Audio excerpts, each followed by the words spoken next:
අයිබෝවන් 2026 ආරම්භයත් එක්ක දකුණු ඇමරිකාවේ නහන්න ලැබුණේ ඒ තරම් සුබ පණිවිඩයක් නම් නෙවෙයි.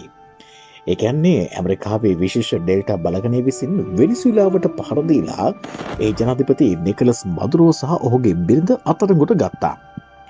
ඇමරිකාව උට චෝදනා කරන්නේ මද්‍රව්‍ය ජාවාරම් හා නීති විරෝධී අවි ආයුධ ජාවාරම් කිරීම පිළිබඳව. නමුත් බොහොමයක් රාජ්‍ය නායකයින් ජනාධිපති ට්‍රම්ප්ට චෝදනා කරන්නේ මේක ජාත්‍යන්තර නීති උල්ලංඝනයක් බවයි. ඉතින් ඇත්තටම මොකක්ද මේකේ ඇත්ත නැත්ත? ඒක දැනගන්න රැඳෙන්න බවර මීඩියා අපිත් එක්ක. මොකක්ද මේ වෙනිසුලාව?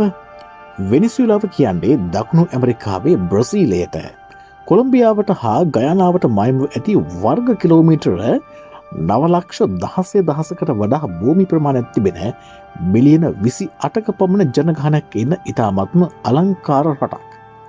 නමුත් ස්පාඤ්ඤ නිදහසින් පසු ජන අරගල, සිවිල් යුද්ධ හා දේශපාලන කුමන්ත්‍රණ මතින් දිවගිය මේ රට ඛනිජ තෙල් හා බොහොමයක් ස්වාභාවික සම්පත් වලින් පිරුණ රාජ්‍යයක් බව ඔබ අපි හැමදෙනාම දන්නා කරුණක්.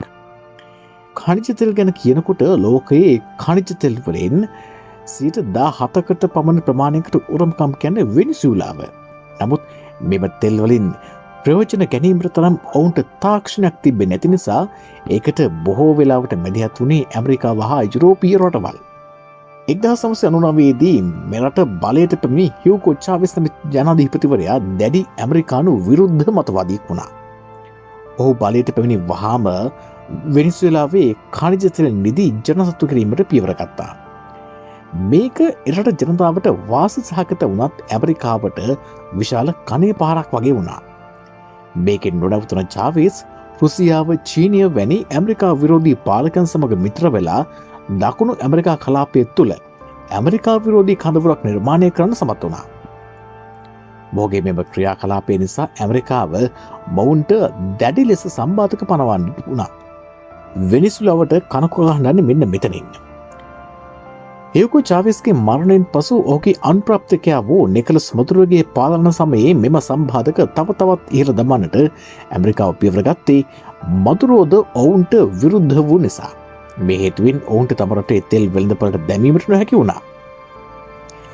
2025 වන විට ඔවුන් වසරකට අපනයනය කෙරූ තෙල් බැරල් බිලියන 3.7 ලක්ෂ 7ක් දක්වා පහළ බහින්න වුණා.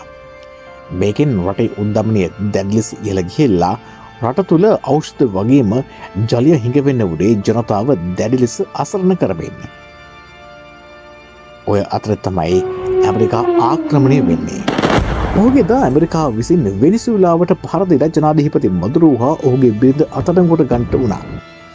ඇමරිකාව ඔහුට චෝදනා කරන්නේ ඔහු කාටෙල් ඩී ලාසෝස් මාෆියා කල්ලියේ ප්‍රධානියා බවත්, ඔහු විසින් මත්ද්‍රව්‍ය හා අවි ආයුධ ජාවාරම් කරන බවත්.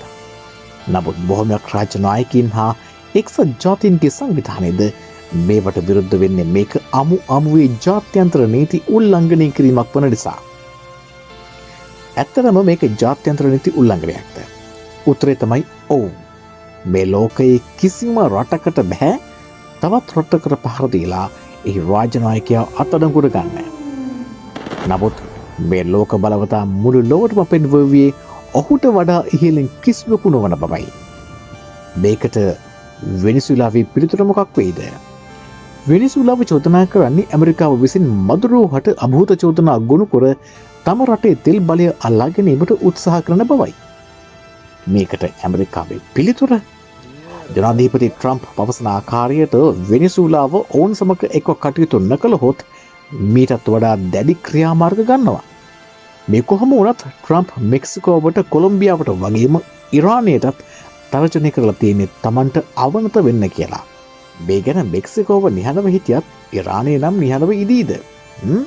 ඒක නම් අපිට කියන්නත් බෑ. මේ සම්බන්ධයෙන් ඔබේ පිළිතුර මොකක්ද? අපිට නම් හිතෙන්නේ බලලෝබින් හා අදුරදර්ශී පාලකයන්ගේ ක්‍රියාකලාප නිසා පීඩාවටපත් වෙන්නේ සමස්ත ලෝක ජනතාව බවයි. මේ ගැන ඔබේ පිළිතුරත් යටින් සඳහන් කරන්න. ඒ වගේම අපි පවුර රේඩියෝ YouTube නාලිකාවත් subscribe කරගෙන යන්න කියලා ආදරෙන් මතක් කරනවා. එහෙමනම් ඉතින් ගිහින් නම් තවත් වීඩියෝවකින් ඔබ හමුවෙතෙක්. ඔබට ජය.